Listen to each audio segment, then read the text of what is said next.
Well, guys, welcome to the first episode of a podcast that we haven't even named yet. So, did you actually see the ideas that I sent over to you, Cal? I did. Let's None of them are any go. good. What was that? Let's go. Yeah, let's go. The morning show with Brunson and Calvin. I like it. Yeah. No, so the reason that we kind of put this podcast together is mostly we just wanted, it's about adding value. We've kind of come to realize that it's funny, whenever we're together in a group and you and I are talking, I swear people like it brings a crowd, and not even because like we're like that cool guys. It's just that we like talking about things that are really kind of relevant and interesting and meaningful. And then we just naturally gravitate towards really deep conversations. And and I'm a podcaster besides this, and you're a content creator besides this, and so it's like, yeah, this makes a lot of sense. So it does make a lot of sense. Yeah, there's something about our chemistry when we're talking, and it just works. So it does. So we're just gonna talk about random stuff and see what happens. Yeah, so all you lucky people get to tune into my extremely neurotic ADHD brain, and we just bounce around. So no, so one of the big reasons that I actually want to do this podcast, and that's kind of where we haven't really talked about this yet, but it was the big aha moment about adding value, which is kind of like a Russell Brunson thing. I mean, we took that whatever Russell Brunson course together. What was that called? $100 the One Funnel Away. One Funnel Away challenge. Yeah, OFA. Oh, OFA. Yeah, the OFA crew. We're in Guatemala together, going to the Jensen house every was it almost every day, right? It was every day, yeah. And we'd work on that sucker for 2, 3, 4, 5 hours a day. Mm-hmm. It's funny because looking back now, at the time we didn't make any money from it. I think we're all a little disappointed by that. But here's what's so funny. I'm actually doing my taxes right now, like literally like right before I got on this call. And I'm looking at all these random little deposits. And they were from like such like weird things. Like we made a pretty penny off of some like just random things this last year, right? And I ran a dance, like that country dance. You never went to that, did you? No. Yeah, I was running a dance up in Idaho, which is just like this weird little brainchild. I'm like, I'm gonna try this out, and I didn't make really any money on it. Like as far as, well, I should say not any real money. I made like a little bit of money on it, but it was just still so cool because all those failures have led to such good understanding of marketing and sales and this and that. I mean, it's like I got a degree, and all these things I kept on burning to the ground. So yeah, same here. No results immediately, but it's led me to a good place. So I'm grateful for it.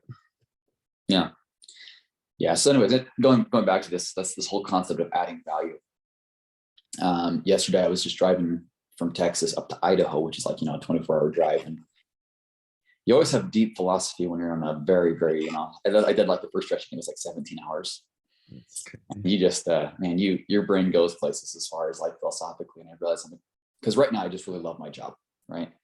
For those that are listening at home and don't know, so I sell solar among a few other little side hustles, but mostly that's kind of the main breadwinner.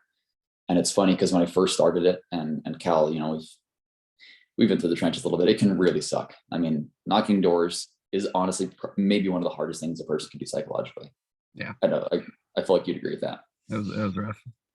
That's pretty rough. Depending on what kind of person answers the door. Well, and that's the thing, I think, is because you don't know who's going to answer the door. And you're just standing there waiting for somebody to blow you off, somebody to be interested. How do I connect with this person? Occasionally they put a 357 Magnum in your face. You just never know. You really did.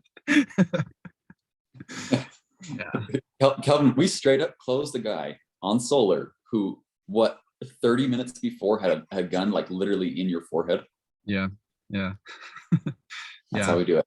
Oh, that's how we do it. That's a story for another time. What were you saying? Sorry. Oh yeah. So it's such a hard, like psychological job. And the big shift for me is when I realized that all I'm really doing is adding value. That's it. Like my job is not to close a sale. My job is not to convince someone to get something they don't want. My job is to see if I can add value into their life. And I expect to be paid handsomely for it. That's it.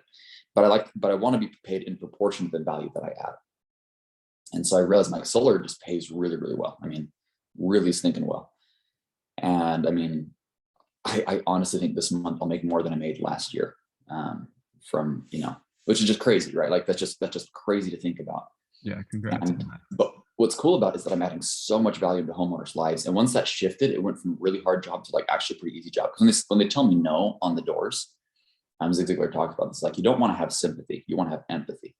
So when somebody said, it's funny, he like the analogy is like, it's just like, someone's puking their guts out on a ship and seasick. It's like, if you got sympathy, that means that you're going to walk up alongside them and start puking as well. And like, he's got his funny little Texas drawl. That is Zig Ziglar. Yeah. He's like, yeah, you're puking your guts. He's like, that's sympathy, but empathy is that you run and go grab him some like motion sickness medication and, tell them to look at the horizon. Essentially, like you feel for them. You are to some degree experiencing pain because they're experiencing pain, but then you solve the problem. It's like, that's empathy. And that's what I realized, like when homeowners tell me like to screw off or many other not so nice things, I've heard them all. Yep. You're just like, oh, you just don't understand. Like I would be doing you a disservice if I just said, okay, and walked on to the next door. Like I owe it to you because I know that I can solve a problem for you. And you don't even know that yet. And actually, yeah. Okay, did I tell you this? So this deal that I closed Saturday, I don't know if I already told you this, Cal. They were so hard on me. Like the wife, I mean, it was like, like I sent you a text that day. Remember that when I was like, I'm on fire today? Yes. The next door that I knocked right after sending that text, she straight up was like, whoa. And I'm like, no, listen. I like went through my pitch and like, she just couldn't say no to me. Like I gave such an amazing door pitch. She lets me in. Her husband was not happy about that. He's like, dude, he's like, you seem like a nice guy. He's like, but I have turned down every door knocker for the last 4 years of this come here. So you're the first one to ever make it inside. Wow. And I was like, all right, I tried to close him and I give a pretty presentation at the end of it. He's like, listen, dude, like this is not happening today. And he was like, most times people say that there's like kind of a smoke screen. This guy he was not going to sign anything that day for sure. And then came back a couple days later. And well, the big thing too is that when I was in their home, I said, hey, listen, I just want to value. And I did. Like I sincerely was saying, can I solve your problems? And I asked them all the questions and I was fully prepared in that meeting to say, hey, if I see any red flags with this not being a right fit for you, I'm going to walk away. I'm not going to feel any guilt or remorse about that. 2 days later, I come back, we sign docs. And then as I'm leaving, he like sincerely thanks me.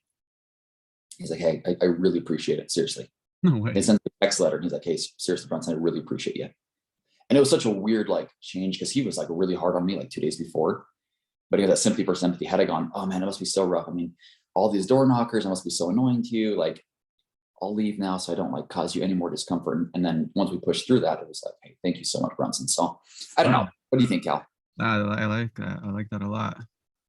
I was trying to fit in how you were talking about the Zig Ziglar with oh shoot, did I lose you there?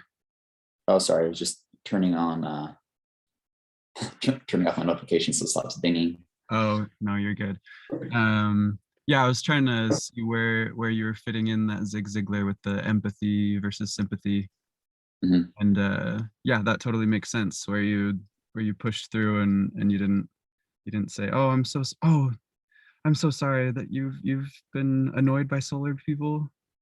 I'll head out. Yeah, versus adding value. Yeah, no, I really like that. Well, and like I love how Zig Ziglar is like, yeah, sales sales in its truest form is like I really don't like the Wolf of Wall Street. I mean, did you see he's coming to speak at DECA? Jordan Belfort, yeah. Jordan Belfort.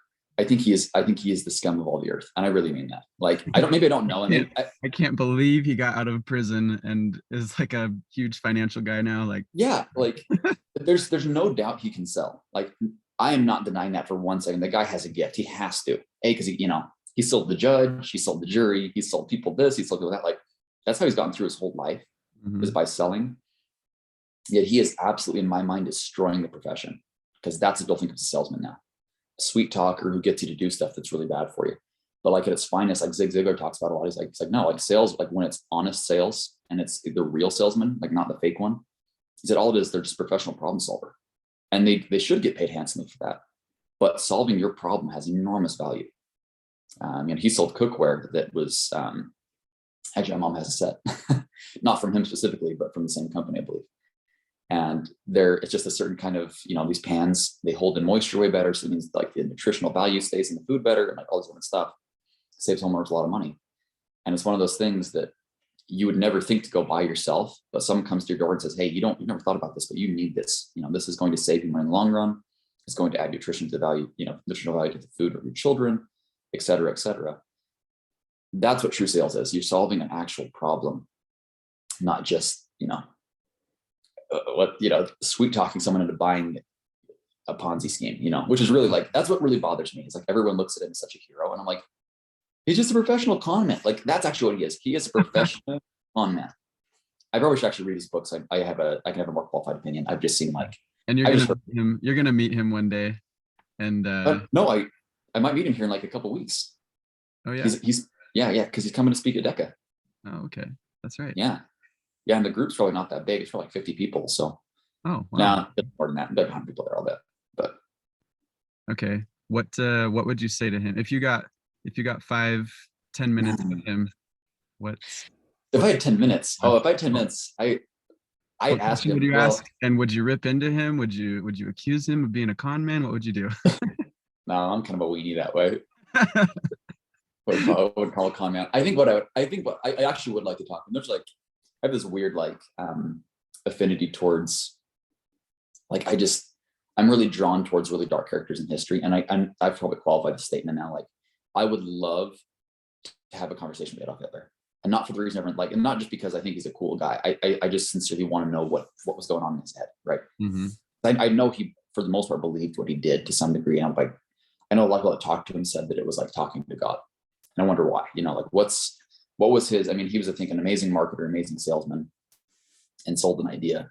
But I think he probably had a screw loose. Like I know you kind of just want to you want to get a feel for something. Like what actually goes on up there? That makes you tick the way you do.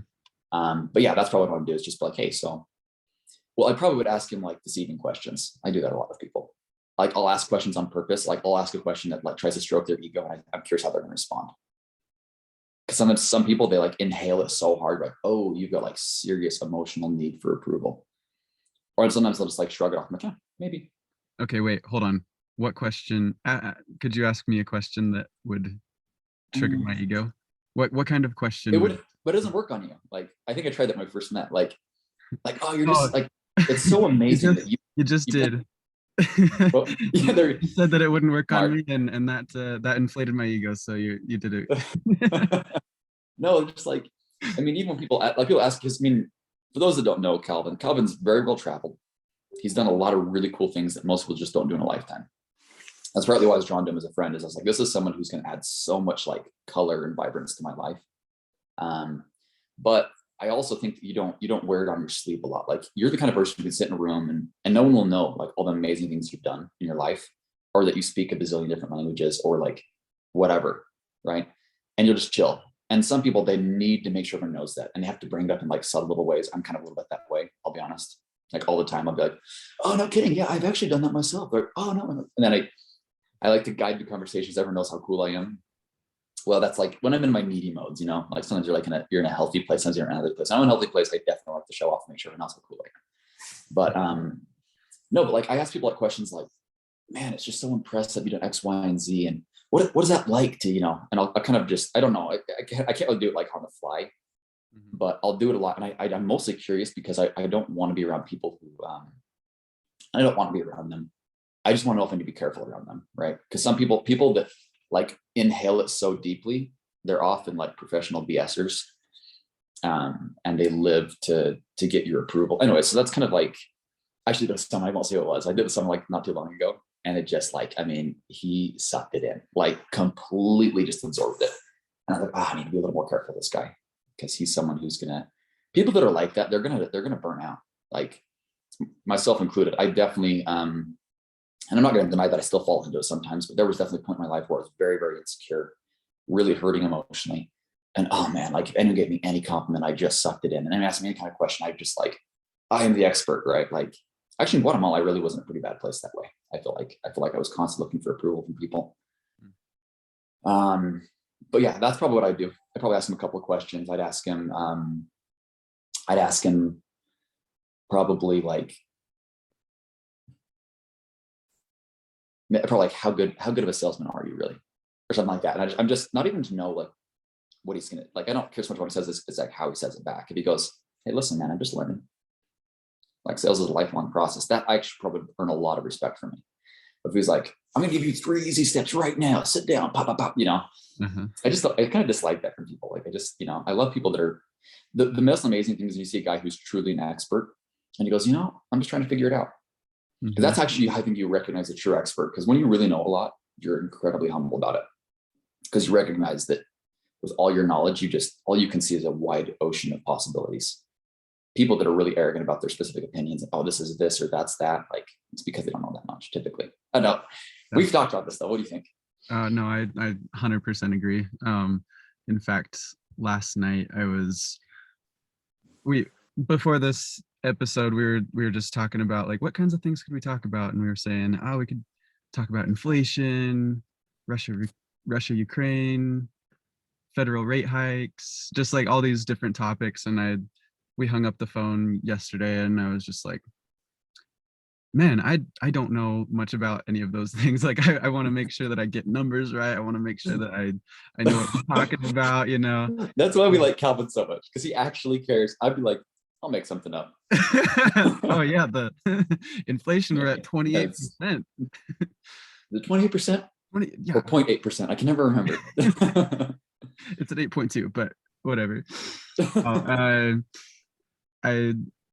Just last night thinking that kind of stuff. Like there's so many things that I don't know. And then I started researching just about the rate hikes and everything like that. And even just the info that I was putting into my brain, it was like swallowing an ocean. There's just so much. So yeah, no, definitely. Definitely. I definitely agree. The more you know about something, the more humble you get. And or the more arrogant you get. I guess it kind of depends on your personality, but I think it's narrow scope versus wide scope. Like people that take a narrow scope attack at something. Well, it's like surgeons, man. Surgeons and like doctors, not doctors, especially surgeons, like heart surgeons, neurosurgeons, are some of the most arrogant human beings I've ever met in my life. And it's funny because it's so specifically surgeons. But I think I personally apologize to all the surgeons listening to this podcast. Yeah. We love go repent. So if you're one of those, go repent. Because a lot of them some are amazing. Like obviously, and there's a lot of amazing, humble surgeons. But the majority of ones that I've met, very, very arrogant about everything, about things they don't even know about. It's because like typically someone thinks they're an expert in one thing, tends to think they're an expert in everything. But my perspective on surgeons is they have like an extremely narrow but ridiculously deep view of one thing, right? Like they're not studying wide scope medicine. They're not. You can ask about stem cells and I go, I don't really even look into that. Now maybe some do, but right. You're like, you talk about like new procedures that are coming up in different arenas. And I'm like, that's not my job. Like I know how to fuse this bone to this bone specifically. And I know every little bit of science behind it. And they know every little detail, like every different phrase and process and down to the chemical level and the atomic level, what's going on, like all that type of stuff. So I think that's the problem, is when people have a very narrow scope and they're really focusing on one thing. Whereas those that keep a wide perspective of like, I want holistic understanding of something, those guys get really humble because they realize that it's like looking into the universe. Like this is infinite. Like there is so much I don't understand. Mm-hmm. Whereas if you're looking at like one specific point, like in a microscope, you're like, oh yeah, I can see everything just fine right now. And I know more about it than any of this. So I kind of feel like that's, at least from my perspective, that seems to be the difference. Yeah, that makes sense.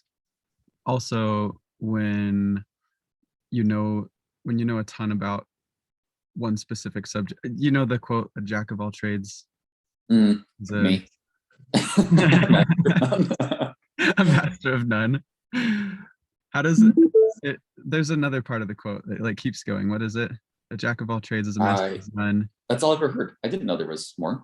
Oh yeah, that's like the most important part. It says a jack of all trades is a master of none, but better still than a master of none. That's what it is. Have you never heard that? Wait. Jack of all trades, master of none, but better still, but better still than a master of none. a master of none. Wait, isn't that redundant though? No. I'm confused by that. Okay, Jack of all so trades, master of none, but better than a master of none is also not being a jack of all trades and is not better a than master at one specific thing is still better than not being a master of one thing. yeah. Yeah. That's funny. I've never heard that last little bit. Really? That's funny. Yeah. No, Yeah. no. I like that part because I consider myself kind of a jack of all trades. I have so many different interests, can't really stick to one, and that becomes a little bit overwhelming. Just having so many different interests, so many different pathways and everything like that. And it starts to feel like, I don't know, that's a great way to humble yourself, is to get interested in a lot of different things, because then you just overwhelm yourself and realize like, oh wow, like I thought I knew a lot about this, but I really don't. And then there's this subject and this subject. So yeah. Well, I think it's also a very like when I'm looking in the worldview. Oh, really quick, how much time do we have? What time do we start? I don't know. It doesn't say how long we've been going for. 1 sec, I'm gonna find out here really quick. Sweet. Just so everybody knows, we're trying to keep these episodes to, I think you let me in at like 9:55. No. That's what it says. Really? Oh, okay. Well, actually, that's you sent me the link at 9:48 for the new room. Okay. All right. Record pretty quick. Yeah, it's for like 9:50, 9:55. Okay, cool. Make it like 8 more minutes or something. 8 minutes. Yeah. Yeah. So yeah, in other words, yeah, the Japanese are all about perfection, right? It's funny.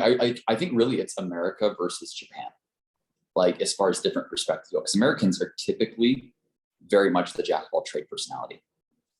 Americans are some of the probably the best salesmen in the world as far as a general country. I would guess. Like America thrives on sales. We're all about persuasion. We're all about the hustle and all of that. It's just a very much an American thing. The American personality of like kind of always want more. Probably a little bit on the greedy side, like a little bit about that image, the big house, the fancy car. Like that's very much, as they say, the American dream. Whereas like the Japanese, from my perspective, I've never actually been there, but I've seen The Last Samurai, so I feel like I know all about it. You're an expert in Japanese culture. Tom Cruise really helped me understand Japanese culture. They're really, really big into dialing into like one thing. Well, actually, just the overall Asian culture, it seems like very deeply rooted is that you just want to master one thing in your life and be the world's best at it, even if it's like how to make a bowl of soup. And I think that's really interesting as well. And that's kind of I don't know. I wonder if it's maybe like personality based, because some people just aren't geared to be a jack of all trades. You know what I mean? They're natural perfectionists. They love getting super deep into something and just trying to truly master it. And some people, I think, might have something to think like ADHD a little bit, or ADD, or something like that. I don't know. At least for me, that seems to be the case, because I just get bored easily. And because I have done so many, like you, I've done so many hobbies and gone into them, and I'm always okay at them. Like I can always hold my own, but I'm never like number one ever at like any of my hobbies. In almost any friend circle, I'm always like either in like the top, group, but never number one, or I'm in the middle, So I kind of wonder. Like I don't know. What do you think? Like is that is it better to master something, or is it better to be jack of all trades, or does it not really matter? Just I think like what you said, it is based on personality. Like we are both. I took that test, the Enneagram test. I came out. What did we decide on that? Did you end up feeling like you were 3? Yeah, I felt like I was a 3. A mix between a 3 and a 2, like a 3 leaning 2. Anyway. Yeah, 3 2. But yeah, I read the description of that, and yeah, it seems like a jack of all trades kind of personality. That and a 7. I had a anyway. First of all, I think America culture is getting a little lazy. I mean, maybe great salesmen, but yeah. So very, very lazy. I'm not sure if you follow different. Are you on Reddit much? I go to you for all of this. You realize that, right? Why would I read it if I could call Calvin? Okay. I You feel think I'm joking, but I feel the same way. What like was it? 85%. You think I'm joking, but I'm like 85% serious. I'm like, I could, like the other day, I was like, I should look up the inflation stuff and what's going on in the I'm like, no, I'll wait for 3 days. I'll call Calvin. He'll have a way better understanding of it. And I can get my like little Reader's Digest in like 5 minutes. So Well, I go to a bunch of different YouTubers for my info. So yeah. somebody's getting the info from somewhere, and I hope it's correct. So um no, what was I talking? Just the yeah, American culture. You were saying American culture is kind of jack of all trades, sort of. I'm not sure if it's the culture, um, or uh, maybe just the American dream kind of vision that everybody sort of has. Like you can do anything. I think that Yeah. opens up your horizons so broadly that you're like, oh wow, if I can do anything, I should try everything. Yeah. Um, whereas, Paralysis sometimes. whereas, for example, in Indonesia, um, kids are born into like based off of their age, they have different responsibilities. They have Yeah. different names. So like the first child is named something, the second child is named something else. So they each have a different name. And then based on where they were born, they are the one that takes care of the parents when they're old. Uh, Mm-hmm. Mm-hmm. I can't remember the exact order of everything, So but pretty much your life is chosen just because of your birth order. And yeah, yeah. in the traditional Indonesian, like it's changing a lot now, Mm-hmm. which was really cool to see. Just the culture shift and Indonesian young people just saying, yeah, that's what culture says, but this is what I want. So that was really cool to see. But Hmm. I think a lot of it has to do with the culture and everything, like you were saying. Um, Well, here's another thing I was thinking about too was choice. It's funny because people, I mean, we get down the rabbit hole of, I mean, I'm talking to a lot of people that are atheists and have very different beliefs than I do. We talk about things like marriage, like, why would you ever get married? Like, why would you tie yourself deliberately down? Like, it's just much better to have more of like a flow state, you don't want to be, you kind of want to move, and I see where they're coming from, but most of the best things in life come from chaining yourself down. Having children, I mean, very, very debatable topic today in the world. If that's good or bad or like, um, but when you remove that freedom deliberately, it produces some of the most joy you can experience. Like the removal of options, actually, I think is one of the best things we can do. It's good to have the options, but then when you remove options, you actually set yourself up for more happiness and more fulfillment by deliberately choosing to restrict yourself in certain ways. Um, Going back to like the whole traditional thing, I don't know the numbers on this at all, so I'm going to totally BS it and make it up. But I think it's something like 80% success rate. I think is what it was. I think it's like 80, maybe 82% success rate for arranged marriage, and then it's like 50% for chosen marriage. I guess what do we call that? Selective marriage, where you actually choose yourself. yeah. Traditional. And so that's what's so funny. I was like, so your odds are significantly higher of staying married and being more happy and more fulfilled if your parents choose who you marry than if you choose who you marry. Almost because I think the mentality going in is so different.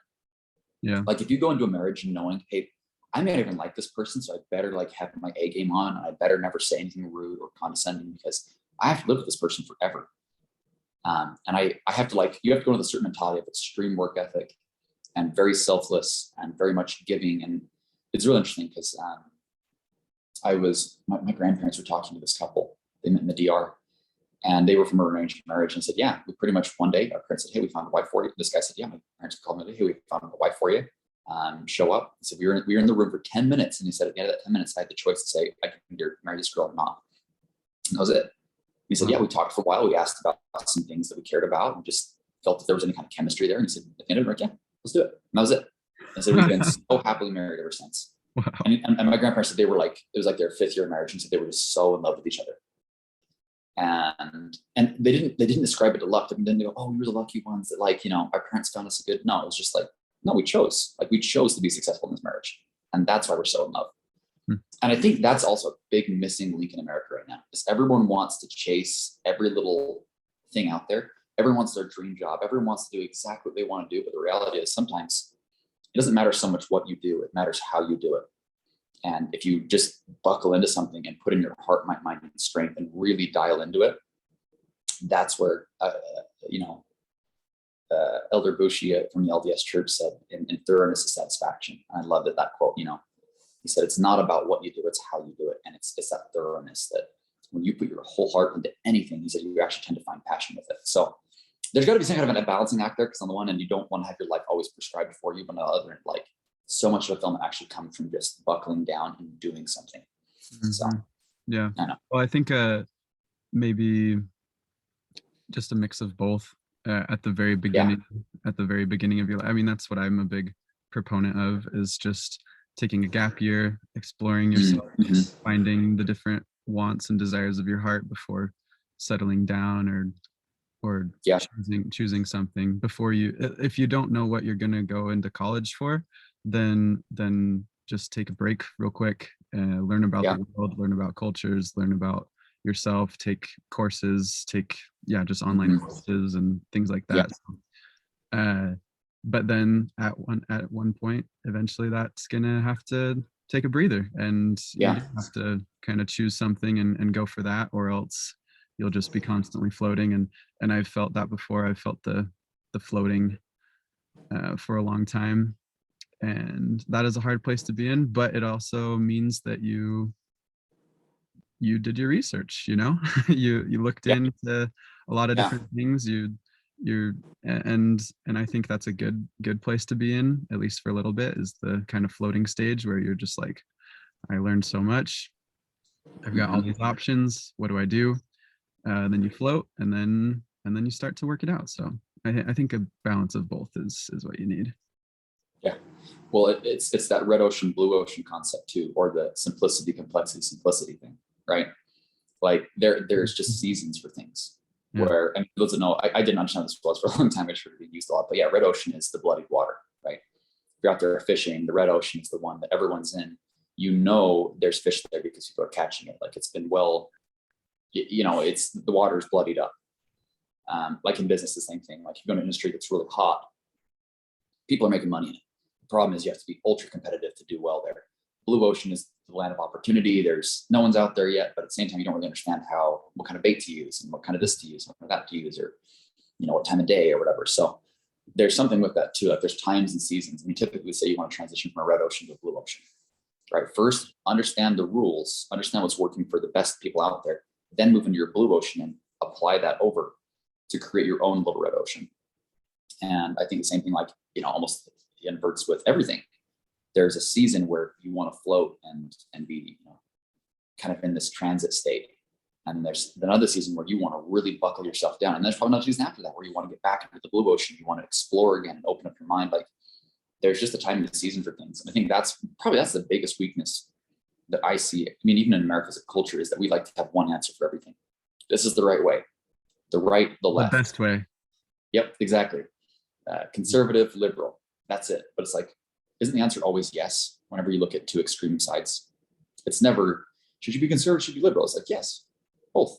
Depends on the issue, depends on the time, depends on the season, depends on justice or love or law. My dad's talking about this a lot. Yes, the answer is always yes. Like, you want love and law. Like, look at Jesus. I mean, the greatest example of dichotomy ever, mercy and justice.